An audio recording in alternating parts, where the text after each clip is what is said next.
Welcome to tacosandgeeks.com. Justin here, and today we're going to be back with more manga reviews, and we are reviewing the manga The Black Cat and the Vampire Volume 1. This is published by Tokyo Pop, and this is in the category of Boys Love.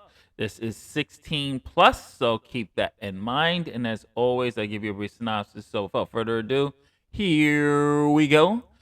Blanc College is a prestigious all boys boarding school where the sons of well respected families from all over the world study and learn to be independent. Yuki, a first year attending the school on a scholarship, is the perfect student at the top of his class, quiet and polite. He's a bit of a loner, keeping others at arm's length, except Jean, the devastating, charming head boy who seems entirely immune to Yuki's aloof attitude. The school days are peaceful till one day a student gets attacked and ends up with a wound on his neck that looks suspiciously like a vampire bite. Yuki doesn't have time for this nonsense, and besides, vampires aren't real, even. Or are they? This one was actually a very. It's a slow burn. It takes a while to get started. And I honestly, episode 1, volume 1 does more to, I guess, do world building, but the world building is done so slowly that when we get to the actual meat of the relationship between Jean and Yuki, it's like, are they going to, we kind of already know what's going to happen. It does fall, unfortunately, into that predictable tropes that you see in a lot of the BL genre. And it's not saying that it's a bad book. It's not a bad book at all. I did like the characters. I do like this world building. I do like the setting of this as well. But I guess what just didn't work for me was the fact that it takes a while to get started. It really does. It takes a little bit of time for us to really get moving with the terms of the characters and what's going to happen in the story.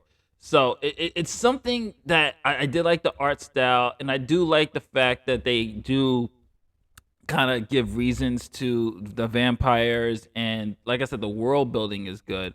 But there's just something, it just, I don't know, it just seemed like it took too long to get the actual plot going. Most of this, and it's a 228 page manga, and throughout those 228 pages, you have some of the characters and side characters just going, vampires don't exist, oh they do exist, and um who's the vampire, or who's, it's not even in the realms of mystery, like of who actually is the vampire. You can tell from the cover who the vampire is, honestly. But I just felt that the world building took a little bit too long for me to even sink my teeth into, to give it a quick bite if I want to do shameless shameless puns there. But I did like the art style, but this one just didn't really work for me, mainly because the pacing, I just felt like it took a little bit too slow. And also, it was also a little weird that Gene, who barely even knows Yuki, professed his love. Sorry for the spoiler there, but he was just like, "Oh, I love you," and I was just like, "You guys didn't even have a real build up or conversation. How are you in love with this person? You have an infatuation." But like I said, how we always do here at tacosandgeeks.com, what doesn't work for me might work for you. What does work for you might not work for me, and vice versa. So definitely check this one out for yourself, judge. And what did you think of the story? Comment below, let me know. This is Justin from tacosgeeks.com. If you like what we do here, don't forget to like, share, subscribe, hit that notification bell. Very important. And if you're watching this on the tacosgeeks.com, browse our website, check out our New York Comic Con coverage, Toy Fair coverage, and our reviews, interviews, and more. Peace, love, and happiness. This is Justin saying later days. I'll catch you on the next one. I'm gonna give the Black Cat and the Vampire C minus.